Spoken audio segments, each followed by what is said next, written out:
Bonjour, ici Céline Talbot, coach de gestion, formatrice et conférencière. Le thème pour la capsule Le bonheur au travail est le suivant, l'art de la délégation.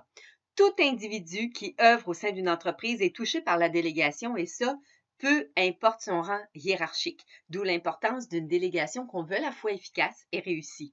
Alors, je vous propose de découvrir à quel type de délégateur vous appartenez et je vous en propose 4.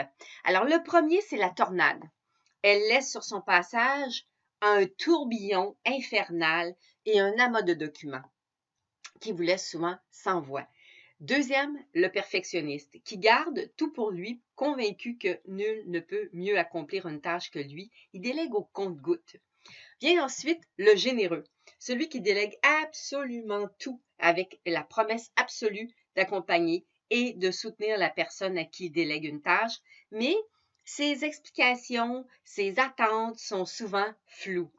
Et le dernier, l'énergiseur qui a compris l'importance d'une délégation efficace et qui se concentre sur les forces, sur les talents, sur les habiletés, sur les compétences et qui délègue toutes les tâches possibles qui gagneraient à déléguer. Il communique bien aussi ses attentes. Alors, à quel type est-ce que vous appartenez? La tornade, le perfectionniste, le généreux, l'énergiseur, puis il se peut qu'il y ait des mélanges, c'est-à-dire que dans certaines situations, vous agissiez un peu comme la tornade, dans des situations d'urgence, par exemple, mais qu'à d'autres moments, vous soyez l'énergiseur et ainsi de suite. Alors, on va voir ensemble, si vous voulez bien, quelques outils pour vous aider justement à mieux déléguer. D'abord, la tornade. Alors, chère tornade, vous avez tout ce qu'il faut pour déléguer efficacement, mais il suffit simplement de mieux planifier, d'apprendre à travailler avec votre ou vos délégataires et d'être le plus clair et précis possible dans vos requêtes.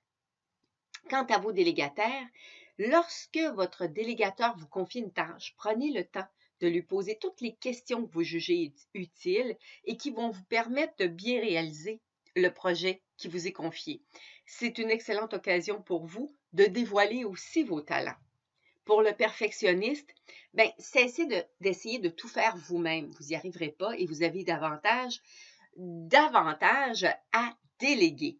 Alors, vous serez beaucoup plus efficace si vous vous concentrez sur vos activités qui sont prioritaires et si vous déléguez une tâche en fonction des talents, des habiletés de la personne à qui vous confiez, il y a fort à parier que cette tâche-là sera bien effectuée. Peut-être même mieux au final que si vous l'aviez fait vous-même.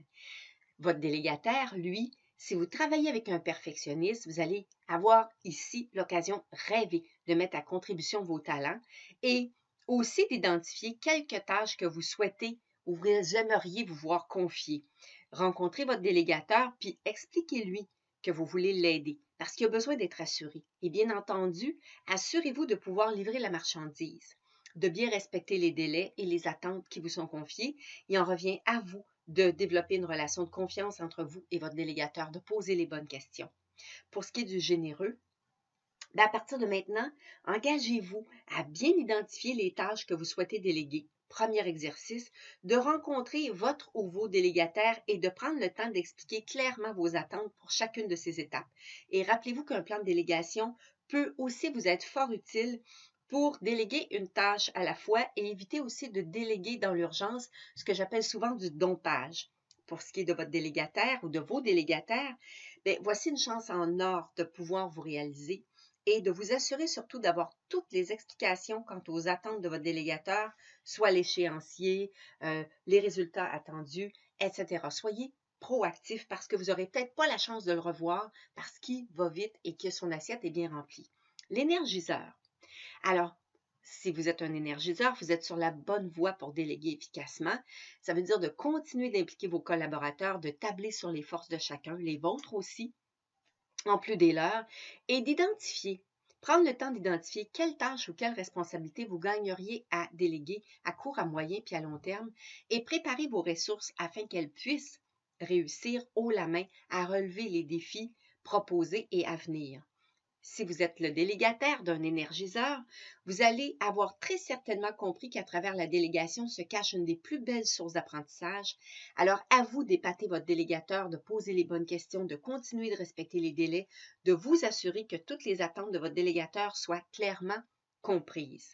Alors, en terminant, quel est votre type de délégation et qu'est-ce que vous devez faire pour améliorer cette belle délégation? J'adore apprendre de vous autant que vous aimez apprendre de moi. Je vous dis au plaisir et à bientôt.